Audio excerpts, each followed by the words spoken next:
ನಮಸ್ಕಾರ. ಈ ಬಾರಿಯ ನಮ್ಮ ಪ್ರಯಾಣ ಪುರಾಣ ಪ್ರಸಿದ್ಧವಾದ ಹಂಪೆ ಕ್ಷೇತ್ರಕ್ಕೆ. ಹಂಪೆಯು ವಿಜಯನಗರ ಜಿಲ್ಲೆಗೆ ಸೇರುತ್ತದೆ. ಈ ಪ್ರವಾಸದಲ್ಲಿ ನಾವು ಪುರಾಣ ಪ್ರಸಿದ್ಧವಾದ ಅಂಜನಾದ್ರಿ ಬೆಟ್ಟ, ಮಾಲ್ಯವಂತ ಪರ್ವತ, ಮಾತಂಗ ಪರ್ವತ, ಋಷಿಮುಖ, ಕಿಷ್ಕಿಂಧ ಹಾಗೂ ಪಂಪೋ ಸರೋವರ ಮತ್ತು ಹೇಮಕೂಟ ಸ್ಥಳಗಳನ್ನು ಸಂದರ್ಶಿಸಿದೆವು.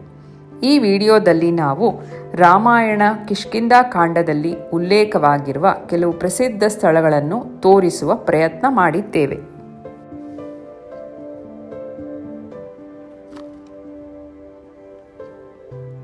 ಅಂಜನಾದ್ರಿ ಪರ್ವತವು ತುಂಗಭದ್ರಾ ನದಿಯ ತಟದಲ್ಲಿದೆ.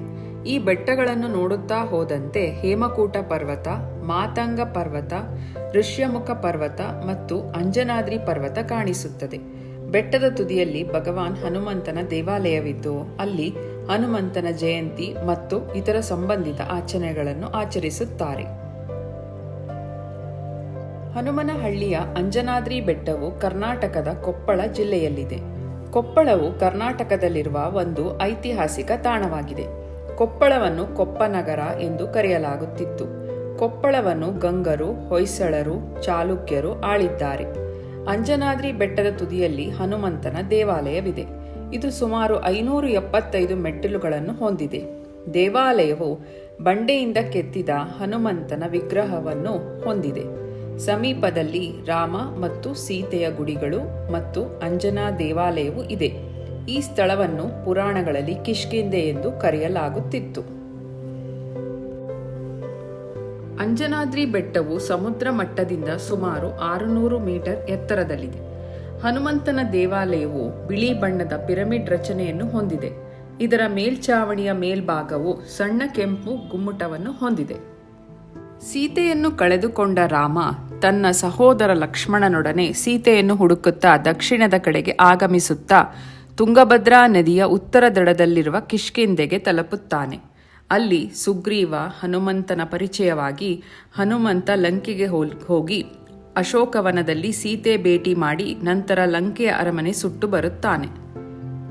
ಆ ಬಳಿಕ ರಾಮ ಪಂಪಾ ಸರೋವರದ ದಡದಲ್ಲಿರುವ ಗುಹೆಯಲ್ಲಿ ತನಗಾಗಿ ಕಾದು ಕುಳಿತ ಶಬರಿ ಆತಿಥ್ಯ ಸ್ವೀಕರಿಸಿ ಅವಳ ಸೂಚನೆಯ ಮೇರೆಗೆ ತುಂಗಭದ್ರಾ ನದಿಯ ದಕ್ಷಿಣ ತಟದಲ್ಲಿರುವ ಪಂಪಾ ಕ್ಷೇತ್ರಕ್ಕೆ ಆಗಮಿಸುತ್ತಾನೆ. ಹಂಪೆ ಪ್ರದೇಶದ ಮಾಲ್ಯವಂತ ಬೆಟ್ಟದ ಮೇಲೆ ಚಾತುರ್ಮಾಸ ವ್ರತಾಚರಣೆ ನಡೆಸಲು ಮಾತಂಗ ಮುನಿಗಳಿಂದ ನಿರ್ದೇಶಿತನಾಗುತ್ತಾನೆ.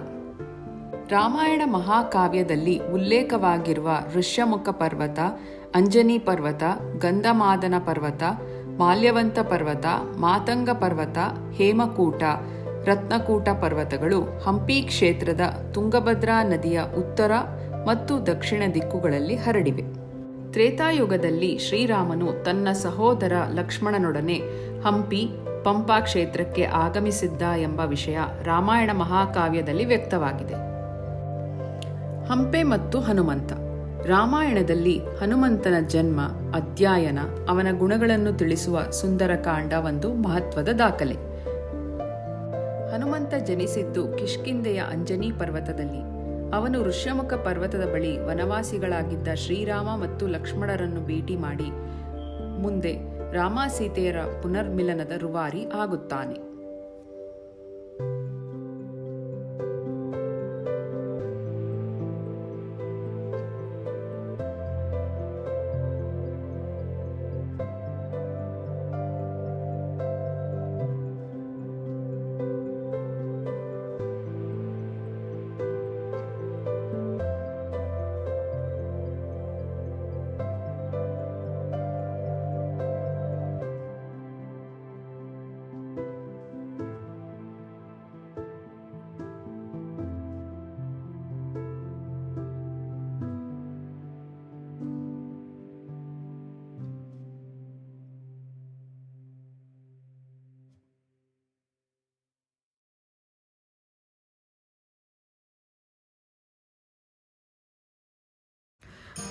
ಹಂಪೆ ನೆಲ ಶ್ರೀರಾಮನ ಪಾದಸ್ಪರ್ಶದಿಂದ ಪುನೀತವಾದ ಕ್ಷೇತ್ರ ಎಂಬುದಾಗಿ ಹಿಂದೂ ಧರ್ಮೀಯರು ಪರಂಪರೆಯಿಂದ ನಂಬಿದ್ದಾರೆ. ಅಲ್ಲದೆ ರಾಮಾಯಣ ಮಹಾಕಾವ್ಯದಲ್ಲಿ ಕಿಷ್ಕಿಂಧ ಕಾಂಡ ಎಂಬ ಭಾಗವೂ ಇದೆ. ಅಂಜನಾದ್ರಿ ಬೆಟ್ಟ ವಾನರ ದೇವರಾದ ಹನುಮಂತನ ಜನ್ಮಸ್ಥಳ, ಮತ್ತು ಋಷಿಮುಖ ಪರ್ವತವು ರಾಮಾಯಣಕ್ಕೆ ಸಮೀಪವಿರುವ ಮತ್ತು ಸಂಯೋಜಿತ ಸ್ಥಳಗಳಾಗಿವೆ. ಇದು ಗ್ರಹದ ಅತ್ಯಂತ ಹಳೆಯ ಪ್ರಸ್ಥಭೂಮಿಗಳಲ್ಲಿ ಒಂದಾಗಿದೆ ಎಂದು ಹೇಳಲಾಗುತ್ತದೆ. ಆನೆಗುಂದಿಯನ್ನು ಹಿಂದೆ ಕಿಷ್ಕಿಂಧ ಎಂದು ಕರೆಯಲಾಗುತ್ತಿತ್ತು. ಇದು ಕರ್ನಾಟಕದ ಕೊಪ್ಪಳ ಜಿಲ್ಲೆಯ ಗಂಗಾವತಿಯಲ್ಲಿರುವ ಒಂದು ಗ್ರಾಮವಾಗಿದೆ. ಇದು ತುಂಗಭದ್ರಾ ನದಿಯ ಉತ್ತರದ ದಂಡೆಯ ಮೇಲಿರುವ ಹಂಪೆಗಿಂತ ಹಳೆಯದು. ಆನೆಗುಂದಿಯನ್ನು ಕಿಷ್ಕಿಂಧೆಯ ವಾನರ ಸಾಮ್ರಾಜ್ಯ ಎಂದು ನಂಬಲಾಗಿತ್ತು. ಕಿಷ್ಕಿಂಧ ಎಂದರೆ ಮಂಗಗಳು ವಾಸಿಸುವ ಕಾಡು ಎಂದರ್ಥ. ರಾಮಾಯಣದ ಮಹಾಕಾವ್ಯದಲ್ಲಿ ಬರುವ ಕಿಷ್ಕಿಂಧೆಯು ಹಂಪೆ ಐತಿಹಾಸಿಕ ಸ್ಥಳದಿಂದ 5 ಕಿಲೋಮೀಟರ್ ದೂರದಲ್ಲಿದೆ.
ಎಂಟು ಗಂಟೆ 15 ಮಿನಿಟ್ಸ್ ತೊಗೊಂತು ನಮಗೆ ಬರೋಕ್ಕೆ. ಸೊ ಚೆನ್ನಾಗಿತ್ತು, ದರ್ಶನ ಎಲ್ಲ ಚೆನ್ನಾಗಾಯಿತು. ಮೇಲ್ಗಡೆ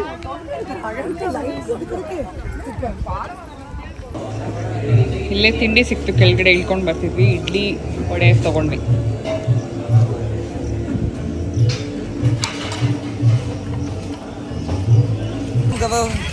ಇದೆ ಅಂಜನಾದ್ರಿ ಬೆಟ್ಟ ಹೊರಗಡೆಯಿಂದ ವ್ಯೂ.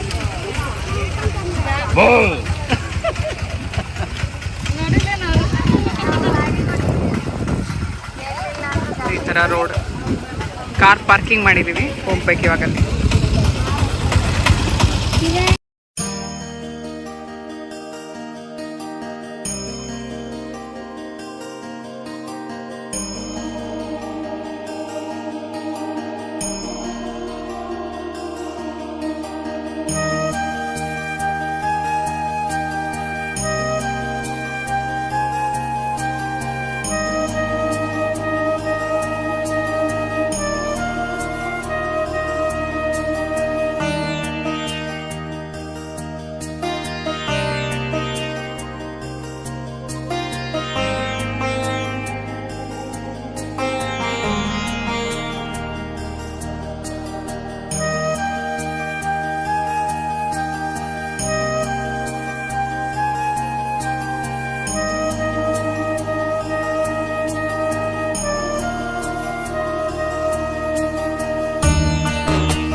ಕವಿ ಸಂತ ಪುರಂದರದಾಸ.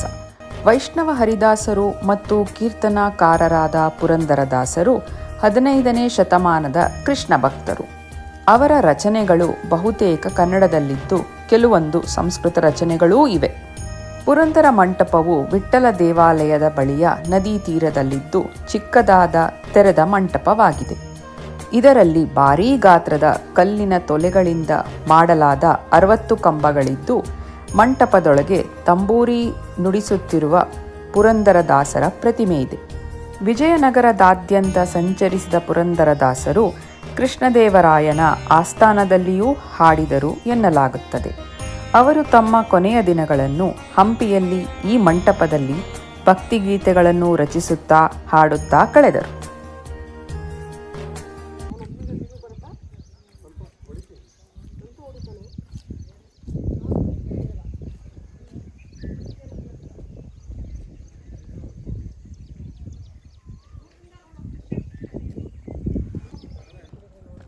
ಎದುರುಗಡೆ ಕಾಣಿಸ್ತಾ ಇರೋದು ಮಾತಂಗ ಪರ್ವತ.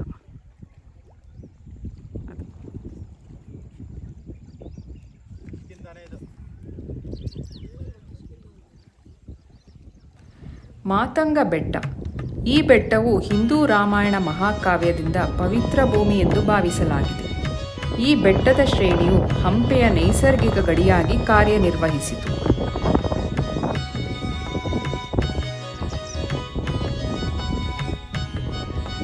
ಈ ಪರ್ವತದ ಗುಹೆಯಲ್ಲಿ ಸುಗ್ರೀವ ಮತ್ತು ಆಂಜನೇಯನ ಮೂರ್ತಿಗಳಿದ್ದು ಪೂಜಿಸಲ್ಪಡುತ್ತಿದೆ.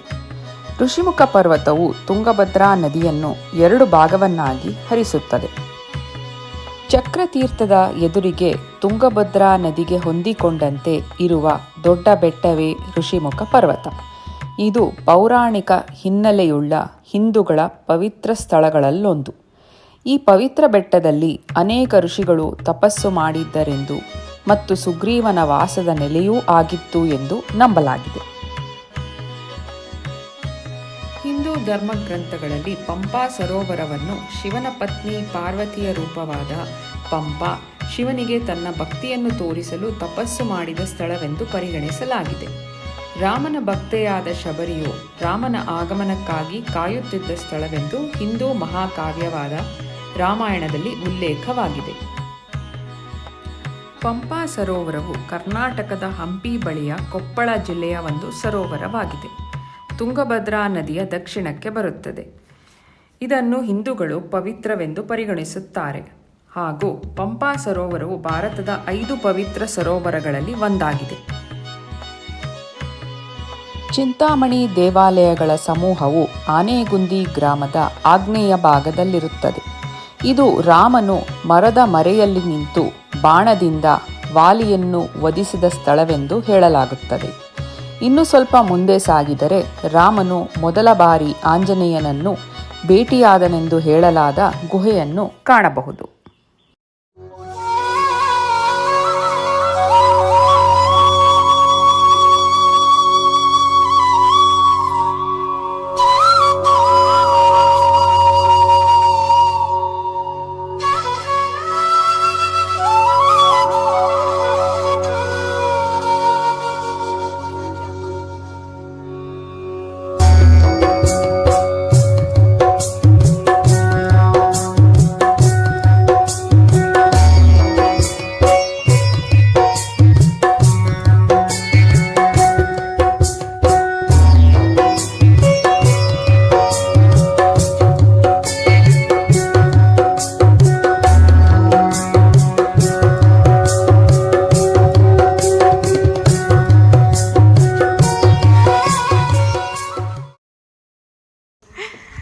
ಈಗ ಟೈಮ್ 4 ಗಂಟೆ. ಮಧ್ಯದಲ್ಲಿ ಹೋಟೆಲ್ಗೆ ಹೋಗಿ ಬ್ರೇಕ್ ತೊಗೊಂಡಿದ್ವಿ, ಊಟ ಮಾಡಿ ರೆಸ್ಟ್ ಮಾಡಿ ಇವಾಗ ವಿ ಹ್ಯಾವ್ ಸ್ಟಾರ್ಟೆಡ್ ಬ್ಯಾಕ್. ವಿಜಯ ವಿಠಲ ದೇವಸ್ಥಾನದ ಪಕ್ಕ ಬರುತ್ತೆ ಇದು. ಚೆನ್ನಾಗಿದೆ ಈ ಜಾಗ.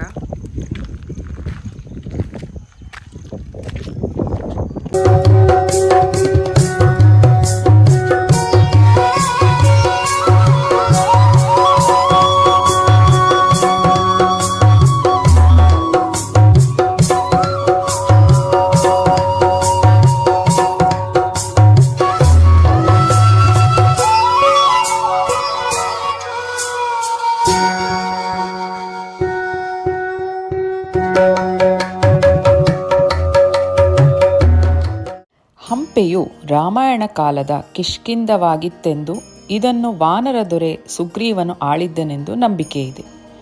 ಹಂಪೆ ಪ್ರದೇಶದಲ್ಲಿನ ತುಂಗಭದ್ರಾ ನದಿಯ ಬಲದಂಡೆಯ ಬೆಟ್ಟದ ಇಳಿಜಾರಿನ ಬಂಡೆಕಲ್ಲುಗಳ ಬೆಟ್ಟದಲ್ಲಿ ಇರುವ ಕಿರಿದಾದ ಗುಹೆಯೇ ಸುಗ್ರೀವನ ಗುಹೆ.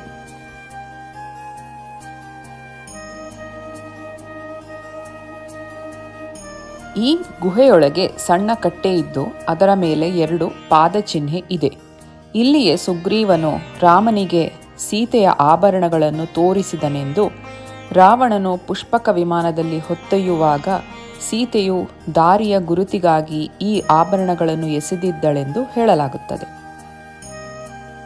ಈ ಗುಹೆಯಿಂದ ಬಹುದೂರದವರೆಗೆ ಬಂಡೆಕಲ್ಲಿನ ಮೇಲೆ ಬೆಣಚುಕಲ್ಲಿನ ಶಿಲಾಪದರು ಕಂಡುಬರುತ್ತದೆ. ಈ ಶಿಲಾಪದರವನ್ನು ಸೀತೆಯ ಸೆರಗು ಎಂದು ಕರೆಯಲಾಗುತ್ತದೆ. ರಾವಣನು ಸೀತೆಯನ್ನು ಹೊತ್ತೊಯ್ಯುವಾಗ ಅವಳ ಸೆರಗು ಈ ಬಂಡೆಗೆ ಸೋಂಕಿ ಗುರುತಾಗಿ ಮಾರ್ಪಟ್ಟಿತೆಂಬುದು ಸ್ಥಳೀಯ ಐತಿಹ್ಯ.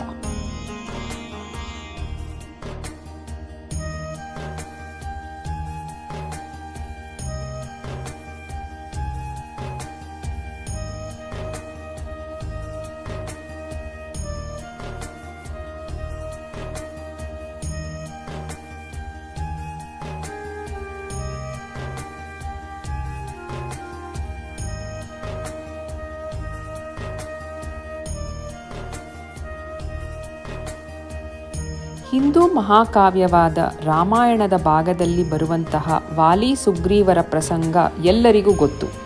ಸುಗ್ರೀವನಿಗೆ ಸಹಾಯ ಮಾಡಲು ರಾಮನು ವಾಲಿಯನ್ನು ಕೊಂದ ಕಥೆಯನ್ನು ಕೇಳಿರಬಹುದು. ವಾಲಿ ಹಾಗೂ ಸುಗ್ರೀವರು ಒಂದೇ ತಾಯಿ ಮಕ್ಕಳಾದರೂ ಶತ್ರುಗಳಂತಿದ್ದರು. ವಾಲಿಯಿಂದ ರಕ್ಷಣೆ ಪಡೆಯಲು ತಮ್ಮನಾದ ಸುಗ್ರೀವನು ಋಷ್ಯಮುಖ ಪರ್ವತದಲ್ಲಿ ರಕ್ಷಣೆಯನ್ನು ಪಡೆದಿರುತ್ತಾನೆ. ಋಷ್ಯಮುಖ ಪರ್ವತಕ್ಕೆ ವಾಲಿಯೂ ಹೋಗದಿರಲು ಕಾರಣವೇನು ಎಂಬುದನ್ನು ಕುರಿತಾಗಿ ಒಂದು ಪುರಾಣ ಕಥೆಯಿದೆ. ಒಮ್ಮೆ ದುಂದುಬಿ ಎಂಬ ಅಸುರನು ವಾಲಿಯೊಂದಿಗೆ ಯುದ್ಧದಲ್ಲಿ ಗೆಲ್ಲುವ ಸವಾಲನ್ನು ಹಾಕುತ್ತಾನೆ. ಇಬ್ಬರ ಮಧ್ಯೆ ಯುದ್ಧ ನಡೆಯುತ್ತದೆ. ಯುದ್ಧದಲ್ಲಿ ದುಂದುಬಿಯನ್ನು ಕೊಂದ ವಾಲಿಯು ಕೋಪದಿಂದ ಅವನ ದೇಹವನ್ನು ಆಕಾಶದಿಂದ ಸುಮಾರು ದೂರ ಎಸೆಯುತ್ತಾನೆ. ದುಂದುಬಿಯ ದೇಹದ ಕೆಲವು ಹನಿ ರಕ್ತವು ಗಾಳಿಯಲ್ಲಿ ಹಾರಿ ಮಾತಂಗ ಋಷಿಯ ಆಶ್ರಮದ ಮೇಲೆ ಬೀಳುತ್ತದೆ. ಆಶ್ರಮದ ಮೇಲೆ ಬಿದ್ದ ರಕ್ತವನ್ನು ನೋಡಿದ ಋಷಿಯು ಕೋಪಗೊಂಡು ತನ್ನ ತಪೋಬಲದಿಂದ ರಕ್ತವು ಬಿದ್ದ ಹಿನ್ನೆಲೆಯನ್ನು ತಿಳಿದಾಗ ವಾಲಿಯು ದುಂದುಬಿಯೊಂದಿಗೆ ಯುದ್ಧ ಮಾಡಿದ ಸಂಗತಿ ತಿಳಿಯುತ್ತದೆ. ಅಸುರನಾದ ದುಂದುಬಿಯನ್ನು ಕೊಂದಿರುವುದು ಒಳ್ಳೆಯದೇ ಆದರೂ ಆಶ್ರಮದ ಮೇಲೆ ರಕ್ತದ ಹನಿಯನ್ನು ಬೀಳಿಸಿರುವುದು ಪಾಪದ ಸಮಾನವಾದುದು. ಹಾಗಾಗಿ ವಾಲಿಯ ವರ್ತನೆಯಿಂದ ಆಕ್ರೋಶಗೊಂಡ ಮಾತಂಗ ಋಷಿಯು ವಾಲಿಗೆ ಋಷ್ಯಮುಖ ಪರ್ವತದ ಮೇಲೆ ಕಾಲಿಟ್ಟರೆ ತಲೆ 1000 ಹೋಳಾಗಲಿ ಎಂದು ಶಾಪವನ್ನು ನೀಡುತ್ತಾರೆ.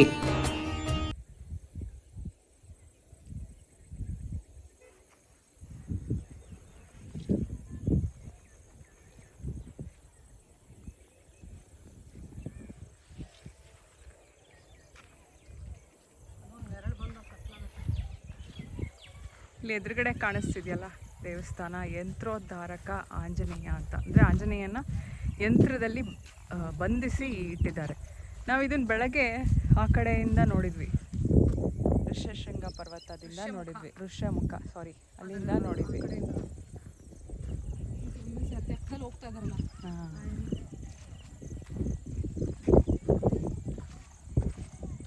ಇವಾಗ ಹೀಗೆ ನಡ್ಕೊಂಡು ಹೋಗ್ತಾ ಇದ್ದೀವಿ.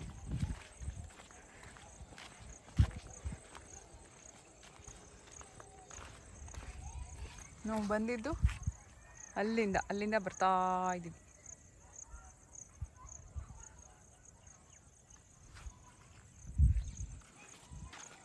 ಕಡೆ ದೂರದಲ್ಲಿ ಕಾಣಿಸ್ತಾ ಇರೋದು ಅಂಜನಾದ್ರಿ ಬೆಟ್ಟ. ಸೊ ಅಲ್ಲಿಂದ ಹಾಗೆ ಪಕ್ಕಕ್ಕೆ ಬಂದರೆ ಋಷಿಮುಖ.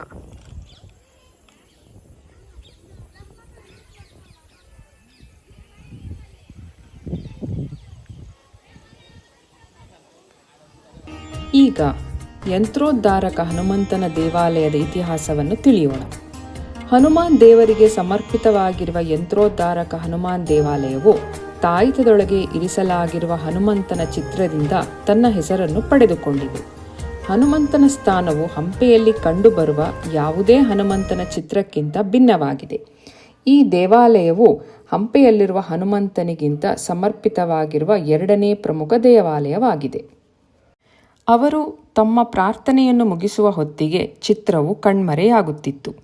ಇದು ಸತತವಾಗಿ 12 ದಿನಗಳ ಕಾಲ ಸಂಭವಿಸಿದಾಗ ಅವರು ಹನುಮಂತನನ್ನು ತನ್ನ ಮುಂದೆ ಹಾಜರಾಗುವಂತೆ ಮನವಿ ಮಾಡಿದರು.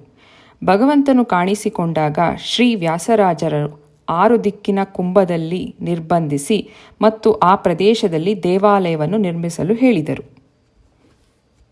ಈಗ ಕೋದಂಡರಾಮ ದೇವಾಲಯದ ಬಗ್ಗೆ ತಿಳಿದುಕೊಳ್ಳೋಣ. ಚಕ್ರತೀರ್ಥ ತಟದಲ್ಲಿರುವ ಶ್ರೀ ಕೋದಂಡರಾಮ ದೇವರು ಸೀತೆ, ಲಕ್ಷ್ಮಣ ಮತ್ತು ಸುಗ್ರೀವನ ಸಹಿತವಾಗಿ ಉತ್ತರಾಭಿಮುಖವಾಗಿ ನಿಂತಿದ್ದಾನೆ.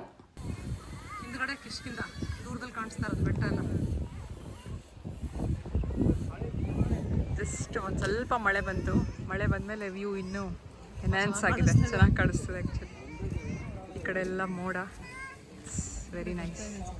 ಮಳೆ ಬರ್ತಾ ಇದೆ ಆ ಕಡೆ ಪೂರ್ತಿ. ಇಲ್ಲಿಂದ ಕಿಷ್ಕಿಂದ ವ್ಯೂ ಚೆನ್ನಾಗಿ ಕಾಣಿಸ್ತದೆ.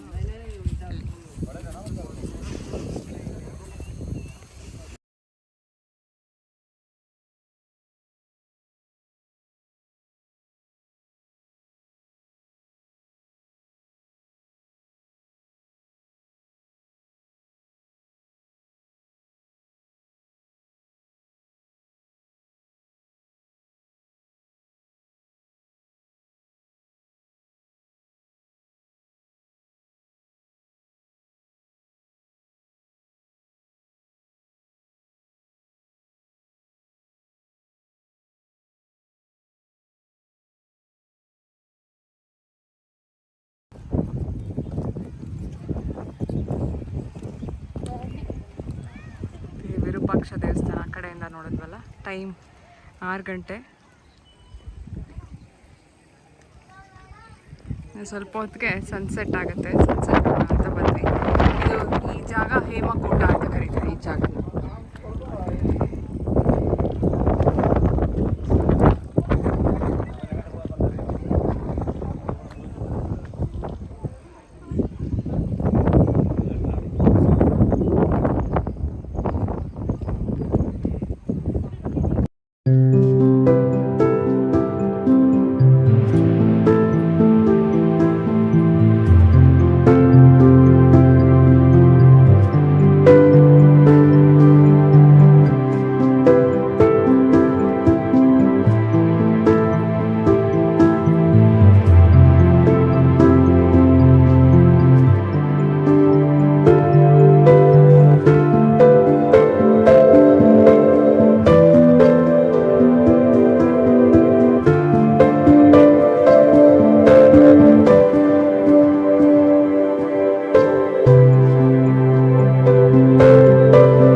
ಸೀತೆಯನ್ನು ಕಳೆದುಕೊಂಡು ನಿಸ್ತೇಜನಾಗಿದ್ದ ಶ್ರೀರಾಮನಿಗೆ ಹಂಪಿ ಹೊಸ ಶಕ್ತಿಯನ್ನು ತುಂಬಿ ಅವನಿಗೆ ಹೊಸ ದಿಕ್ಕು ನೀಡುತ್ತದೆ.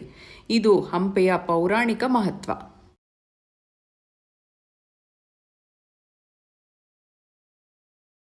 ಜೈ ಶ್ರೀ